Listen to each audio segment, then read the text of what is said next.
एक मंदबुद्धि लड़की को दवा लेने के लिए मजबूर किया जा रहा है और पानी पिलाया जा रहा है, जबकि उसकी बहन पाके ने आ गई। सामने का दृश्य देखकर उसे गुस्सा आ जाता है और उस आदमी को पेचकस से मारती है। इससे भी डरावनी बात यह है कि यहाँ तक सुपरमार्केट का मालिक भी उसे चाहता है। भोली लड़की को नहीं पता कि क्या होने वाला है।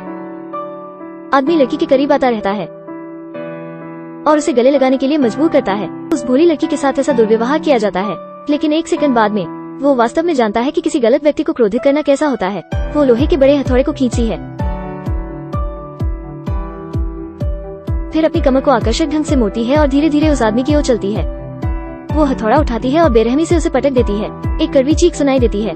आदमी का हाथ टूट गया है। फिर वो ऊंची एड़ी के जूते पहनती है और उसकी बांह पर कदम रखती है। हड्डियों के टूटने की आवाज गूंजती है। मेरी छोटी बहन कहाँ है? यह पता चला है कि एक शाम उसकी छोटी बहन घर नहीं आई। बड़ी बहन पाके ने अपने स्कूल जाती है, लेकिन अपनी छोटी बहन को कक्षा में नहीं ढूंढ पा रही है। जब बड़ी बहन स्कूल छोड़ती है तो एक छात्रा उसे फोन देती है। यह एक वीडियो है जिसे मैंने गलती से सुपरमार्केट में शूट किया था। वीडियो में सुपरमार्केट बॉस द्वारा उसकी बहन को गाली देने का दृश्य है। पाके ने दिल टूट गया है। वो तुरंत सुपरमार्केट जाती है। देख पाके ने आ रही है। बॉस कहते हैं ऐसा इसलिए है क्योंकि उसकी छोटी बहन ने उसे बहकाया। पाके ने कुछ नहीं कहता है और बस उसे मारता है। वो उसके बालों को पकड़ती है और उसे टेबल पर पटक देती है। वो उसकी उंगलियां तोड़ती है और उसे दरवाजे तक खींचती है। दरवाजा खोलती है और फिर बंद कर देती है। जीते जी उसकी उंगलियां टूट जाती हैं। तीव्र दर्द के कारण वो सच कहता है, यह देखते हुए कि उसकी छोटी बहन मंदबुद्धि थी। उसने उसके साथ दुर्व्यवहार किया और कार रिपेयरिंग की दुकान के मालिक को भी आमंत्रित किया। वो कार रिपेयरिंग की दुकान के मालिक के साथ रह रही है। अभी कार मरम्मत करने वाली दुकान का मालिक जो दर्दनाक है और जीना नहीं चाहता, वो पाके ने को बताता है उसकी बहन को मानव तस्करों को बेच दिया गया था। पाके ने पूरी तरह से निराशाजनक है। वो गुस्सा हो जाती है और जैक को नीचे गिरा देती है। कार की मरम्मत करने वाली दुकान के मालिक द्वारा दिए गए पते के आधार पर पाके ने मानव तस्करों की कार ढूंढती है।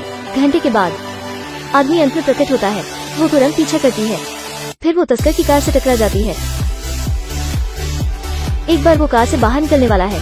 वो कार खोलती है और जब उसके पास प्रतिक्रिया करने का समय न हो, वो उसे इलेक्ट्रोक्यूट करती है। जब आदमी होश में आता है, उसे पता चलता है कि उसकी गर्दन कसकर बंधी हुई है। यह जानते हुए कि वो वही है जो कल बेची गई लड़की को ढूंढती है, वो कहता है कि उसे देर हो चुकी है। वो एक बहुत शक्तिशाली कांग्रेसी को बेच दी गई थी। पाके ने गुस्सा हो जाती है और उसे मारती है। नतीजतन कार ने नियंत्रण खो दिया और सड़क के किनारे मारा। इसके बाद दोनों में मारपीट शुरू हो जाती है। हालांकि आदमी मजबूत है। पाके ने बॉडीगार्ड हुआ करता था। हड्डियों के टूटने की आवाज गूंजती है। आदमी बेहोश है और कार की डिक्की में भर दिया जाता है। उस कांग्रेसी के साथ रह रही अपनी छोटी बहन के बारे में सोचती है और पीड़ित है। पाके ने कांग्रेसी के घर आती है। वो तस्कर द्वारा छोड़ी गई बंदूक को उसे मारने के लिए ले जाती है।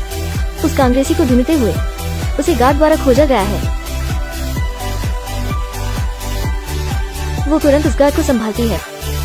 हालांकि वो उस कांग्रेसी को देखकर दंग रह जाती है। उसके सामने वाला आदमी वही था जिसने उसे 3 साल पहले जेल भेजा था।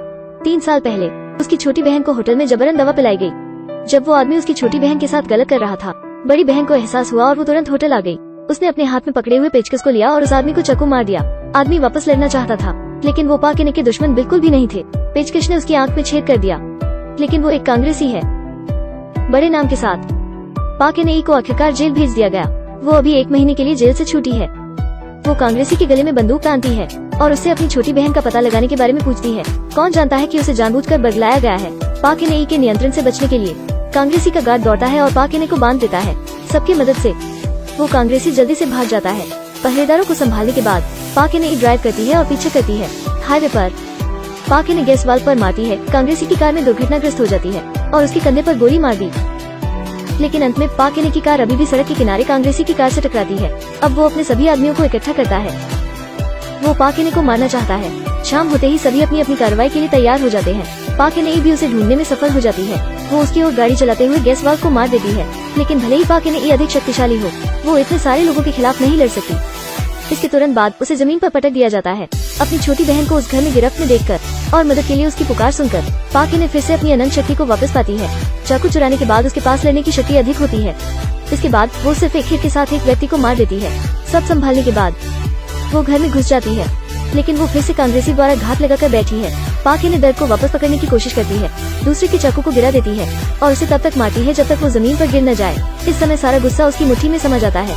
वो लगातार उसके चेहरे पर मुक्का मारती है जब तक वो अपनी छोटी बहन के रोने की आवाज नहीं सुनती कि पाके ने शांत हो जाती है। वो अपनी बहन को इस शहर से बाहर ले जाती है। यदि आप इस समीक्षा में रुचि रखते हैं, विनिमय और सीखने के लिए वेन जी में आपका स्वागत है। लाइक और सब्सक्राइब करना न भूलें। धन्यवाद।